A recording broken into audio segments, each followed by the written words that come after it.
नमस्कार, royal kitchen कट्टा या यूट्यूब चॅनेलवरती तुमचं मनापासून स्वागत आहे। आज आपण हॉटेल स्टाईल मोमोज घरच्या घरी कसे बनवायचे ते बघणार आहोत। अगदी साधी सोपी रेसिपी आहे, त्यामुळे तुम्ही घरी नक्की करून बघा। चला तर मग आपण रेसिपीला सुरुवात करूया। यासाठी इथे मी 1 वाटी मैदा घेतलेला आहे।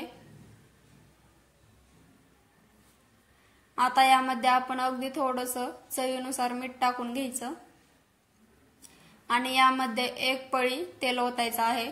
जर तुम्ही चमच्याने ओतत असाल तर 2 चमचे आपल्याला तेल ओतायचं आहे। आता हे तेल आणि मीठ या मैद्यामध्ये चांगलं मिक्स करून घ्यायचं।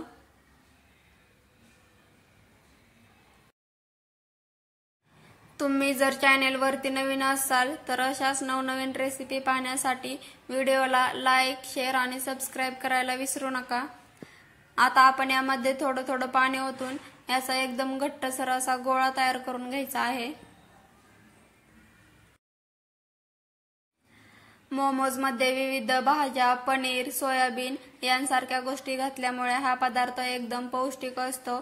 त्यामुळे तुम्ही हा पदार्थ लहान मुलांना देखील देऊ शकता। लहान मुलेही अगदी आवडीने खातील। तुम्ही इथं बघू शकता अगदी घट्टसर असा मी गोळा तयार करून घेतलेला आहे। आता आपण यावरतून एक सुती कापड किंवा प्लेट ठेवून घ्यायची।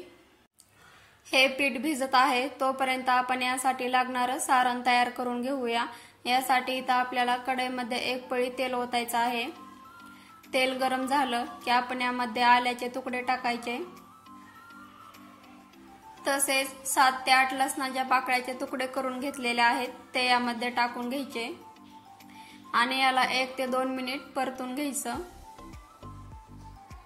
इथं आपण गॅसची फ्लेम ही हाय ठेवायची आहे। सुरुवातीपासून ते शेवटपर्यंत आपल्याला गॅसची फ्लेम हाय ठेवायची आहे। हाय फ्लेम वरतीच आपण याला परतून घ्यायचं। आता आपण यामध्ये मिरच्याचे तुकडे टाकून घेतलेले आहेत। याला हे आपण 1 ते 2 मिनिट परतून घ्यायचं। इथं मी 1 वाटी किसलेला कोबी घेतलेला आहे। आता याला हे आपण 1 ते 2 मिनिट परतून घ्यायचं आणि इथंही आपण गॅसची फ्लेम हायच ठेवायची आहे। आता आपण यामध्ये अर्धा वाटी किसलेलं गाजर टाकायचं। इथं भाज्या तुम्ही कमी जास्त देखील घेऊ शकता किंवा यामध्ये तुम्हाला जर कोणत्या आणखीन भाज्या आवडत असतील तर त्या देखील ऍड करू शकता। तसेच पनीर, सोयाबीन हे देखील तुम्ही यामध्ये ऍड करू शकता।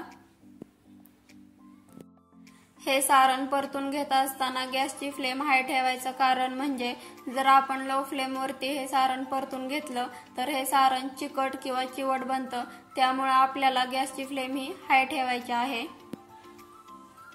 आता यामध्ये आपण अगदी थोडंसं चवीनुसार मीठ टाकायचं आणि याला आणखीन 2 ते 3 मिनिट परतून घ्यायचं।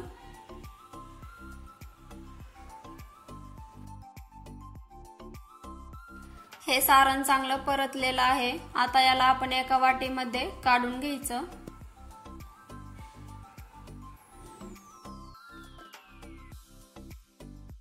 आता आपण जो गोळा भिजण्यासाठी ठेवलेला होता तो घेऊया।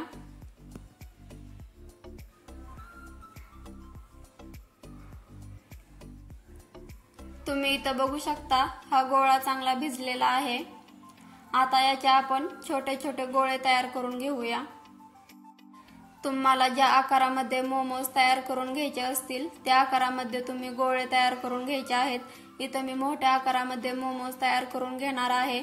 यासाठी इथं मी मोठे गोळे तयार करून घेतलेले आहेत।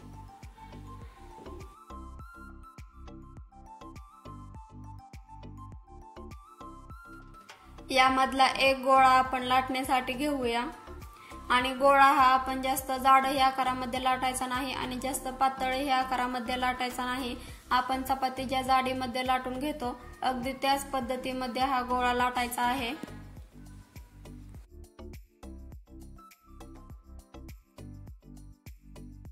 तुम्ही इथं बघू शकता चपातीच्या जाडीमध्ये मी हा गोळा लाटून घेतलेला आहे।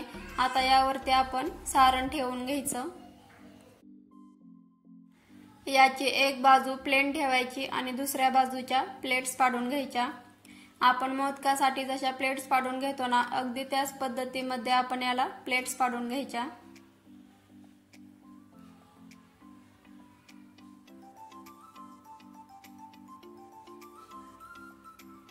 आणि जो प्लेन भाग आहे तो भाग या प्लेट्सला असा चिटकवून घ्यायचा। आता आपला मोमोज तयार आहे।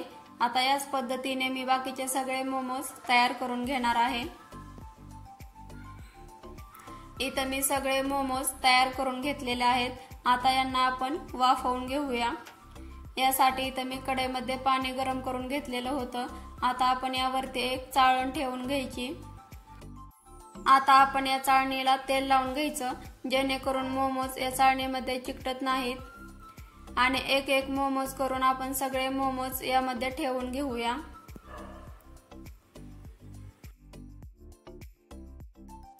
हे मोमोज आपण वाफवून घेणार आहोत। यासाठी आपण यावरतून एक ताट ठेवून घ्यायचं आणि याला 10 ते 12 मिनिट आपण वाफवून घ्यायचं। 10 मिनिटानंतर तुम्ही इथं बघू शकता आपले गरमागरम मोमोज तयार आहेत।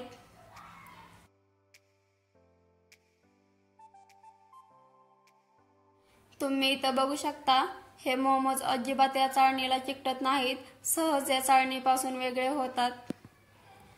मोमोज हा मूळतः नेपाळमध्ये केला जाणारा पदार्थ आहे, परंतु गेल्या काही वर्षापासून महाराष्ट्रामध्ये देखील हा पदार्थ एकदम फेमस आहे, सर्वांच्या आवडीचा आहे, सर्वजण याला आवडीने खातात। काही लोक चिकन मोमोज खात नाहीत, तर अशा लोकांसाठी ही व्हेज मोमोज एकदम उत्तम पदार्थ आहे। नक्की करून बघा, नक्की खाऊन बघा, एकदम मस्त लागतो। मोमोज बनवण्याची माझी ही पद्धत तुम्हाला कशी वाटली ते कॉमेंट मध्ये नक्की सांगा। तुम्ही इथं बघू शकता मोमोज तयार झाल्यानंतर सुद्धा यामधलं स्टफिंग एकदम कोरडं राहतं, अजिबात चिकट किंवा चिवट होत नाही।